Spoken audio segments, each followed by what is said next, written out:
Pada ajang balap Rally Dakar, ajang balap ini udah sangat dikenal sebagai salah satu ajang balap paling brutal yang ada di dunia. Karena untuk di balapan Rally Dakar, rute yang membentang sepanjang ribuan kilometer ini menghadirkan kombinasi medan ekstrim mulai dari gurun pasir, batu tajam, sampai dengan jalur tanah yang nyaris tidak bisa dilalui kendaraan biasa. Dan semua ini semakin dipersulit dengan navigasi yang sulit dibaca karena kebanyakan hanya dicatat di roadbook. Dan bantuan teknis untuk setiap pembalap di lintasan balap juga tidak selalu siap sedia di setiap saat. Dan jika ada kendaraan rusak di tengah gurun, pembalap harus memperbaikinya sendiri atau harus DNF di balapan tersebut. Bahkan saking sulitnya balapan Rally Dakar ini, banyak peserta yang hilang arah atau nyasar selama berjam-jam atau bahkan berhari-hari.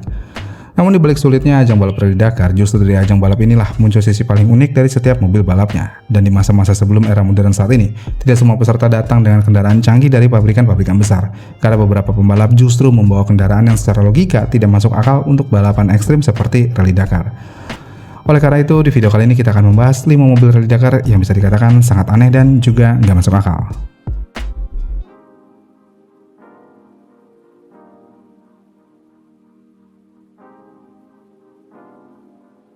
Jadi mobil yang pertama adalah Rolls-Royce Corniche. Jika ada kendaraan yang benar-benar absurd dan aneh, maka jawabannya adalah Rolls-Royce Corniche. Yang mana mobil ini pada dasarnya adalah mobil mewah yang biasa digunakan oleh orang kaya di dunia ini. Namun pada tahun 1981, mobil ini dimodifikasi oleh seorang yang bernama Thierry untuk ikut Rally Dakar. Karena dirinya ingin melakukan taruhan bersama teman-temannya dan membuktikan mobil mewah ini bisa bersaing dan bertahan di ajang balap paling ekstrim di dunia. Dan untuk bisa bertahan, mobil ini dimodifikasi dengan mesin yang udah diswap menggunakan mesin Chevrolet V8 5,7 liter yang bisa menghasilkan tenaga 350 horsepower. Kemudian penggeraknya pun langsung di-upgrade menjadi 4x4 dan sasis mobil ini dibuat ulang menjadi tubular frame secara keseluruhan. Dengan bodi yang terbuat dari fiberglass yang jauh lebih ringan dibandingkan standar. Dengan kata lain, mobil ini benar-benar dibongkar total sampai dengan hanya menyisakan tampilan luarnya aja, yaitu bentuk Rolls-Royce. Dan yang lebih uniknya lagi, karena mobil Rolls-Royce ini sangat identik dengan kemewahan, tim dan mekanik yang standby di area pit di tengah gurun masih tetap mempertahankan prestis kemewahan tim balapnya dengan meminum champagne dan juga makanan mewah di tengah teriknya gurun. Tapi walaupun mobil balap dan tim balapnya sangat glamor, sayangnya mobil ini hanya berhasil mencapai posisi ke-13 dalam klasemen karena pembalap mobil ini mengalami kecelakaan dan menabrak pohon yang membuat mobil ini langsung rusak pada sistem kemudi secara fatal. Dan untuk bisa melanjutkan balapan, mereka melakukan perbaikan besar-besaran di saat itu juga. Namun menurut regulasi Dakar saat itu, bantuan teknis dari pihak luar atau perbaikan yang memakan waktu terlalu lama di luar zona yang ditentukan dianggap melanggar aturan. Dan karena hal inilah, mobil ini langsung didiskualifikasi oleh pihak penyelenggara karena dinilai sudah menyalahi aturan yang sudah ada pada saat itu.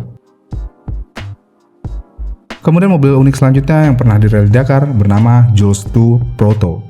Yang mana Jules II Proto ini merupakan pengembangan dari project Rolls-Royce sebelumnya, dan mobil ini dibuat dengan konsep tidak peduli bentuk, yang penting bisa melibas gurun di ajang balap. Dan benar aja, secara desain mobil ini tidak mengikuti bentuk mobil konvensional, karena bodinya cenderung besar, tinggi, dan terlihat seperti gabungan antara buggy dan kendaraan militer. Dan yang berubah dari mobil ini dari mobil sebelumnya tentu bentuk dari mobil Rolls-Royce yang mewah menjadi seperti mobil siap tempur ala militer. Lalu untuk di bagian kaki-kakinya, mobil ini mendapatkan perubahan yang cukup signifikan. Yang mana sebelumnya mobil ini hanya menggunakan 4 penggerak roda dan juga sistem 4x4. Sedangkan di mobil Jules II Proto, tim merubahnya menjadi memiliki 6 penggerak roda dengan sistem penggerak 6x4, dan untuk bagian suspensinya, suspensi mobil ini juga dirancang khusus dengan bagian-bagian yang disengaja memiliki ketahanan lebih rendah atau ringkih, yang bertujuan supaya komponen yang lebih ringkih ini bisa bekerja seakan-akan seperti sikring kaki mobil. Jadi bagian yang ringkih ini akan patah terlebih dahulu saat benturan keras, yang bertujuan untuk melindungi rangka utama dan kaki-kaki vital supaya tidak rusak total. Yang ngebuat penemuan ini adalah sebuah visioner yang sangat baru di ajang balap Rally Dakar masa itu. Namun sayangnya, walaupun mobil ini sangat visioner di masanya, secara hasil Jules II Proto tidak pernah benar-benar mendominasi Dakar. Karena walaupun Jules II Proto ini memulai kompetisi dengan performa yang sangat menjanjikan, bahkan sempat mencatatkan kecepatan lebih dari 200 km per jam di medan off-road, insiden utama pada tahap-tahap awal yaitu di stage 3, sasis kendaraan ini harus mengalami patah. Selain itu, truk bantuan mereka yang bernama Reynolds Ninpar meninggalkan mereka di gurun karena supirnya lebih memilih mengejar kemenangan di kelas truk daripada membantu Jules II. Dan secara teknis, Jules II gagal finish dalam klasemen resmi karena mereka mengalami kerusakan fatal dan melakukan perbaikan mandiri yang tidak sah menurut regulasi. Tapi setelah perbaikan mandiri itu dilakukan, Damon Corgi tetap mengendarai mobil yang sudah diperbaiki itu hingga sampai garis finish di Dakar untuk menghormati kontrak sponsor dengan Dior. Tapi meskipun begitu, kehadirannya menjadi bukti kalau Dakar adalah tempat di mana ide liar bisa mewujudkan menjadi kenyataan. Kendaraan ini lebih dikenal sebagai simbol keberanian eksperimen dibandingkan mesin juara di ajang balap Rally Dakar.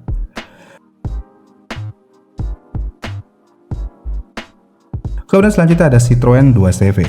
Yang mana karena mobil kecil ini awalnya dirancang sebagai kendaraan petani di Prancis secara logika, mobil ini jelas tidak cocok untuk Dakar. Karena untuk versi standarnya, mobil ini hanya menggunakan mesin 2 silinder dengan kapasitas 375 cc yang bisa menghasilkan 29 horsepower aja. Dengan penggerak four-wheel drive dan juga suspensi yang lebih soft ala city car perkotaan, namun untuk versi Dakarnya, mobil ini sudah dimodifikasi jauh lebih ekstrim dan juga tidak masuk akal. Karena untuk meningkatkan performanya, mobil ini langsung menggunakan dua mesin flat twin berkapasitas 425 cc masing-masing, yang diletakkan satu di depan dan juga satu di belakang. Dan setiap mesin dari mobil ini bisa menghasilkan tenaga sekitar 12 sampai dengan 14 horsepower, yang memberikan total tenaga sekitar 24 sampai dengan 48 horsepower. Lalu dengan konfigurasi dua mesin di depan dan di belakang ini, tentu aja membuat mobil ini otomatis langsung memiliki 4 roda penggerak di mobilnya, yang membuat mobil ini sangat unik dan juga ikonik. Tapi sayangnya mobil ini tidak pernah menjuarai Rally Dakar secara keseluruhan, karena saat lawan-lawannya bisa memacu kendaraan sampai dengan 200 km per jam di trek lurus, 2CV hanya mampu berlari sekitar 100 sampai dengan 110 km per jam aja, dan itu pun dalam kondisi jalan aspal yang ideal, yang membuat mobil ini tidak pernah mendominasi balapan Dakar. Tapi walaupun seperti itu, dengan adanya kehadiran 2CV di Dakar, hal ini sering dianggap sebagai sebuah prestasi dari daya tahan dari sebuah mobil kecil di ajang balap tersebut, karena mobil ini mampu bertahan di jalur yang sangat ekstrim. Lalu selanjutnya ada Chieftain, yang mana mobil ini sebenarnya bukanlah mobil SUV yang dipersiapkan untuk ajang balap Dakar, melainkan mobil ini adalah mobil van untuk berdagang atau food truck yang dimodifikasi untuk ikut serta ajang balap paling ekstrim di dunia. Dan untuk modifikasinya, mobil yang berbasis Toyota Land Cruiser ini hanya berfokus di bagian kaki-kaki dan tampilannya aja, karena mesin standar yang ada di Land Cruiser ini udah dinilai sangat cukup, karena mesin ini udah bisa menghasilkan tenaga sebesar 200 bhp atau setara dengan 197 horsepower. Dan untuk modifikasi kaki-kakinya, mobil ini hanya menggunakan ban dan juga suspensi khusus off-road yang ngebuat mobil ini menjadi lebih tinggi. Lalu untuk tampilannya, karena mobil ini disponsori oleh McCain, mobil ini desain dengan pembawa suasana kuliner Prancis di tengah padang pasir. Dan selain dari tampilannya, mobil ini juga tetap berfungsi seperti ala food truck dengan disediakan wajan untuk menggoreng 7 kg kentang goreng untuk tim di Bivak, yang menjadikan mobil ini bisa dijadikan hiburan di tengah kompetisi yang keras. Tapi walaupun mobil ini terlihat sangat tidak niat dan hanya untuk seru-seruan aja, secara mengejutkan, kendaraan ini berhasil menyelesaikan rally dan finish di posisi ke-58, yang membuat mobil ini dianggap sebagai salah satu kendaraan paling aneh dan ikonik dalam sejarah panjang Rally Dakar. Kemudian yang terakhir ada di mobil Smart. Jadi hampir sama seperti Citroen 2CV, kendaraan kecil yang identik dengan jalanan kota sempit Eropa ini pernah dipaksa masuk ke salah satu ajang balap paling brutal di dunia, dan mobil yang digunakan untuk ajang balap ini adalah Smart Fortwo, yang pada dasarnya dirancang untuk efisiensi bahan bakar dan kemudahan parkir, bukan untuk melibas gurun Sahara. Lalu untuk versi Dakarnya, mobil ini mengalami perubahan yang cukup signifikan dengan dirubah menggunakan mesin Mercedes-Benz 3,2 liter V6 yang bisa menghasilkan tenaga di 215 horsepower. Lalu untuk sasisnya dirubah menjadi full tubular dengan suspensi long travel off-road dan juga penggerak all-wheel drive.